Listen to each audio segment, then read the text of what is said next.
नमस्कार साथियों। स्वागत है आपका बैंकर साथी चैनल में। साथियों, जेआईबी एग्ज़ाम से रिलेटेड वीडियोस आप बैंकर साथी चैनल पर देख सकते हैं। इस वीडियो में हम डिस्कस करेंगे जेआईबी के पेपर 2 की यूनिट 14 जिसका नाम है प्रिपरेशन ऑफ फाइनल अकाउंट्स। इसमें हम देखेंगे कि कोई भी फर्म जब अपने फाइनल अकाउंट्स, अपनी बैलेंस शीट वगैरह प्रिपेयर करती हैं तो उसमें कौन कौन से तरह के क्या क्या प्रोसेसेस हैं उनके, और क्या क्या उसमें एरर्स आते हैं उन एंट्रीज़ में। सबसे पहला प्रोसेस होता है साथियों प्रिपरेशन ऑफ ट्रायल बैलेंस। तो जब फाइनल अकाउंट बनाने से पहले ट्रायल बैलेंस बनाया जाता है, ताकि जो ट्रायल बैलेंस बनाना इसलिए ज़रूरी होता है ताकि जो भी जब फाइनल अकाउंट बने तो उसमें किसी तरह का कोई एरर या किसी तरह की कोई गलती ना हो। इससे अच्छा है कि पहले एक ट्रायल बैलेंस बना लें, और ट्रायल बैलेंस जो बनाते हैं वो भी काफ़ी ध्यान से बनाया जाता है। और जो भी जो रिलेट एडजस्टमेंट किया जाता है उन एंट्रीज़ का, जो कि इनकम और एक्सपेंडिचर से रिलेटेड एंट्रीज़ हैं, उनको एडजस्ट करना होता है। कई बार क्या होता है, कुछ एक्सपेंसेस ऐसे हो सकते हैं जो कि एक्सपेंस हो गए हैं लेकिन जो भी पे नहीं हुए हैं, तो उनका ध्यान रखना है कि ऐसे एक्सपेंसेस, ऐसे खर्चे जो हो चुके हैं लेकिन उनका पेमेंट नहीं हुआ है। कुछ ऐसे हो सकते हैं जो पेमेंट हो गया है लेकिन वो खर्चा अभी होना बाकी है। ऐसे ही इनकम के केस में ये हो सकता है कि इनकम जो है, जो जुड़ गई है लेकिन अभी रिसीव होनी बाकी है, एक्चुअल में रिसीव होनी बाकी है। और ऐसा भी हो सकता है कुछ इनकम ऐसी हैं जो रिसीव हो गई हैं लेकिन अभी एक्चुअली में होना बाकी है। तो इन सब एंट्रीज़ को एडजस्ट करना ज़रूरी होता है, तभी हमारा जो ट्रायल बैलेंस है, जो है अकाउंट्स हैं, वो प्रॉपर बन पाएंगे। Preparation of final statement from trial balance. तो एक बार जब हमारा ट्रायल बैलेंस बन गया तो उसके बाद में हम फाइनल स्टेटमेंट तैयार करते हैं।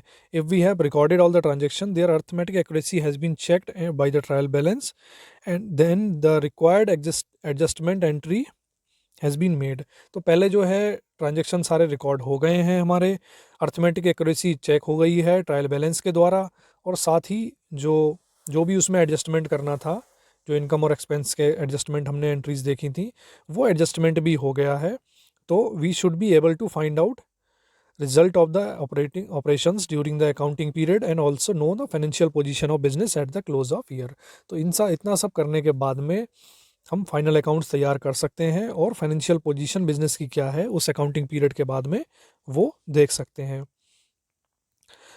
और इसको कैसे किया जाता है, इसको करने के लिए हम बैलेंस शीट तैयार करते हैं और प्रॉफिट एंड लॉस स्टेटमेंट तैयार करते हैं। तो इन दोनों को मिला के, प्रॉफिट एंड लॉस स्टेटमेंट और बैलेंस शीट, इन दोनों को मिला के हम इसको कहते हैं फाइनेंशियल स्टेटमेंट्स। अब entries related to depreciation of fix asset. तो ये भी ज़रूरी है कि साथियों की जो फाइनेंशियल स्टेटमेंट जब तैयार करें तो उसको इम्पॉर्टेंट है कि हम डेप्रिसिएशन को भी अकाउंट में लें, यानी कि डेप्रिसिएशन का ध्यान रखें। जो भी एंट्रीज़ हैं डेप्रिसिएशन से रिलेटेड उनको भी रिकॉर्ड में शामिल करें, उनको एक्सपेंस में एज ए एक्सपेंस शामिल करें, क्योंकि डेप्रिसिएशन से जो एसेट्स हैं हमारे उनकी वैल्यू कम होती है। और इसको हम जो एक्सपेंसेस हैं, जैसे बाकी एक्सपेंसेस देखते हैं वैसे ही एक्सपेंस, ये भी एक तरह का एक्सपेंस ही है। Entries related to closing stock. तो क्लोजिंग स्टॉक से रिलेटेड जो एंट्रीज हैं, every sales transaction result in reduction in available stock. तो हर एक जो सेल की ट्रांजैक्शन होगी, जब सेल हुआ तो स्टॉक जो है वो कम होता है, अवेलेबल स्टॉक की जो पोजीशन है वो कम होगी।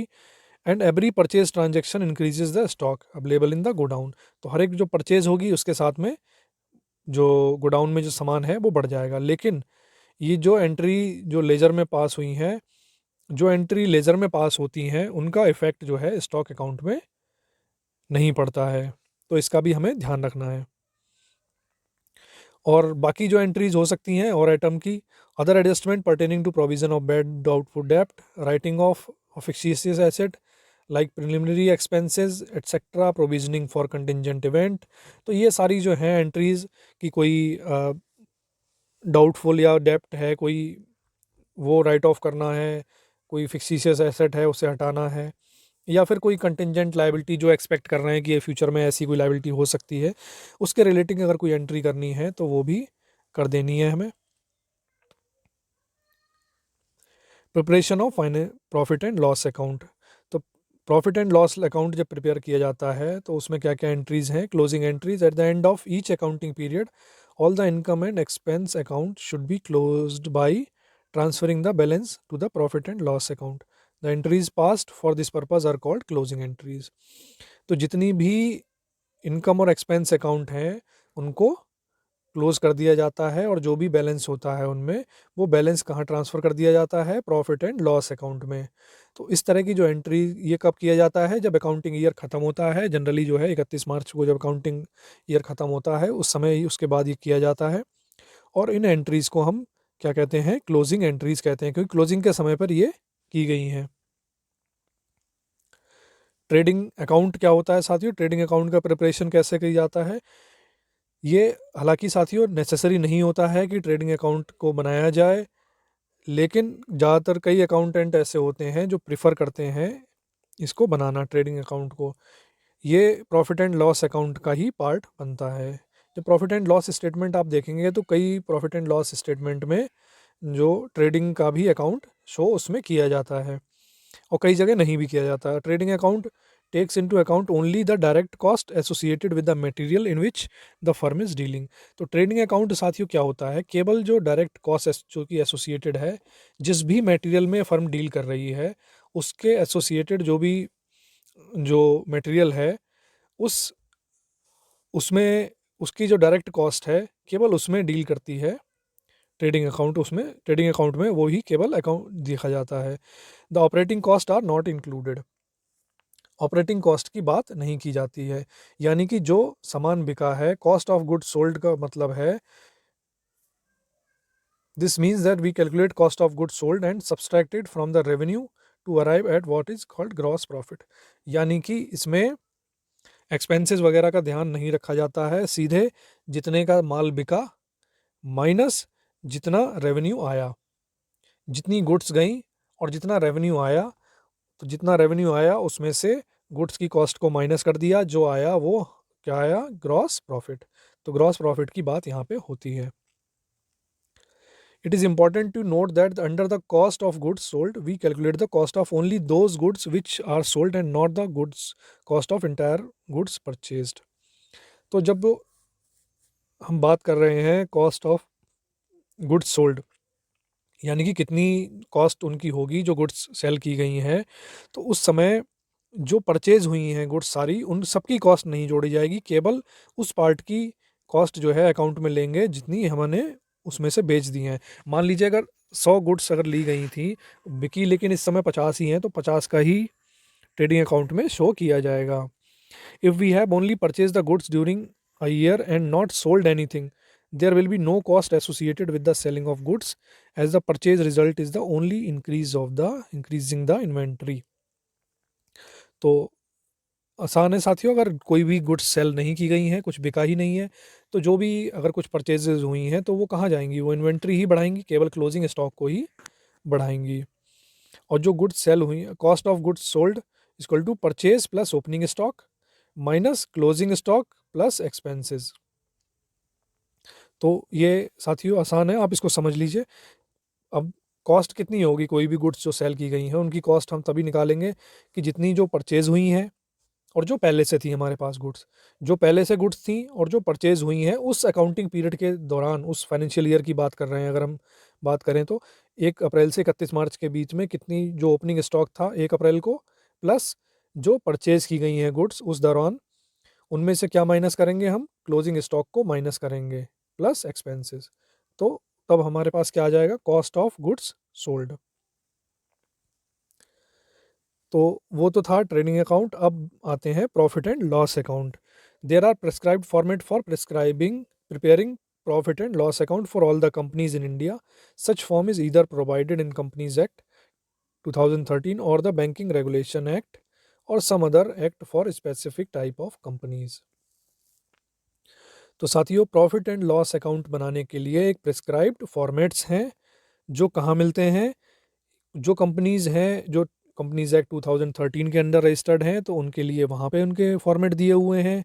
जो बैंक बीआर एक्ट के अंदर हैं भी फॉर्मेट्स दिए हुए हैं, बैंकिंग रेगुलेशन एक्ट के अंदर, तो ऑब्वियसली बैंकिंग कंपनीज़ के लिए हैं वो।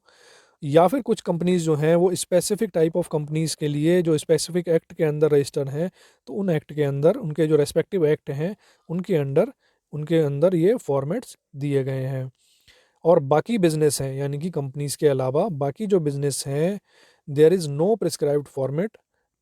Traditionally all the format used put sales and other income on the credit side and all the expenses on the debit side and arrive at the profit figure.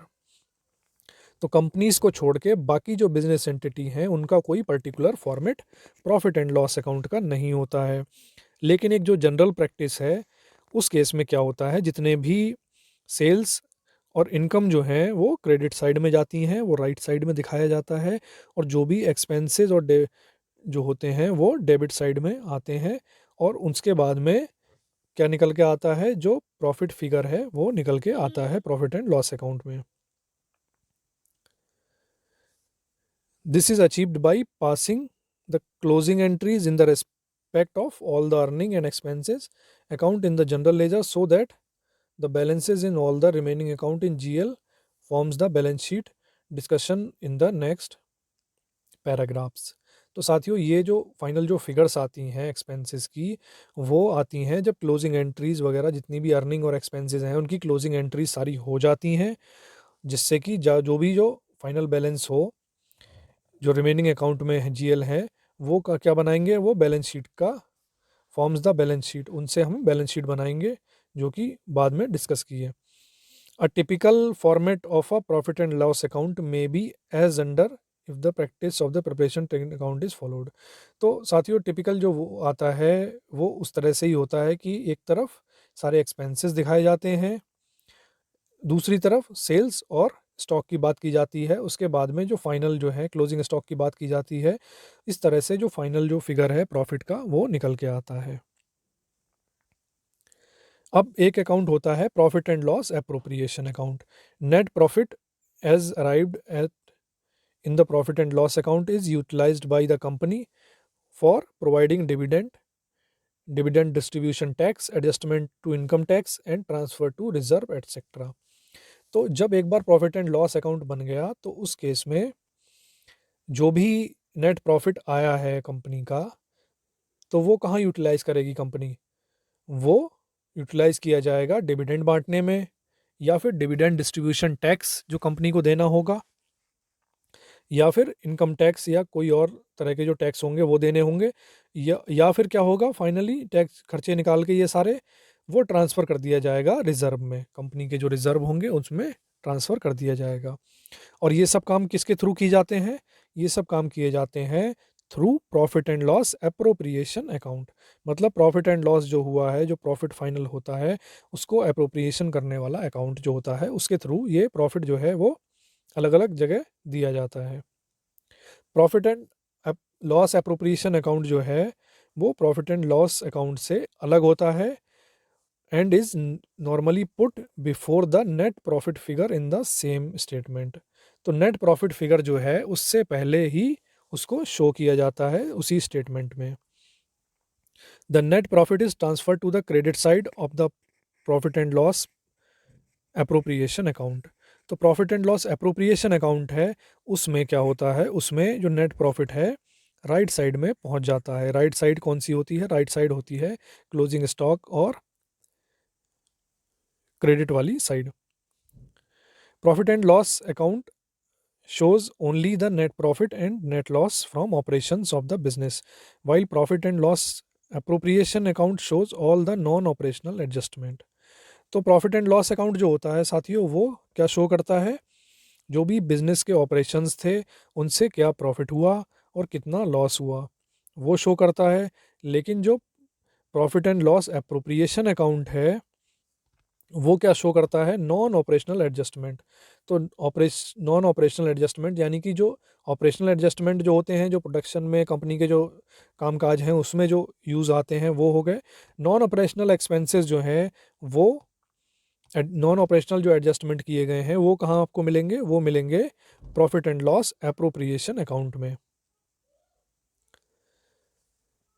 Preparation of balance sheet. अब profit and loss account बना लिया हमने, profit and loss appropriation account देख लिया, तो finally आता है balance sheet. Balance sheet हर एक बैलेंस शीट हर एक बिजनेस एंटिटी की बनाई जाती है। For accounting purpose business entity is different separate from its promoters. तो बिजनेस एंटिटी जो होती है वो अपने प्रमोटर्स से अलग होती है अकाउंटिंग पर्पस के लिए। और मनी जो भी इन्वेस्ट किया है प्रमोटर ने उसको क्या कहते हैं, उसको कहते हैं कैपिटल। और फर्म की ये लायबिलिटी होती है कि वो कैपिटल को पे बैक करे। फर्म इज लायबल टू पे बैक कैपिटल टू प्रमोटर्स। तो इसका हमें ध्यान रखना है कि फर्म जो है, जो भी उसके जो फर्म के प्रमोटर हैं, चाहे वो पार्टनरशिप फर्म है या प्रोप्राइटर है, उन्होंने जो भी इन्वेस्टमेंट उसमें की होती है वो कैपिटल का पार्ट होती है और ये फर्म के लिए लायबिलिटी होती है, एसेट नहीं होती। एक बार जो बन जाता है तो फर्म की लायबिलिटी साइड में इसको शो किया जाता है।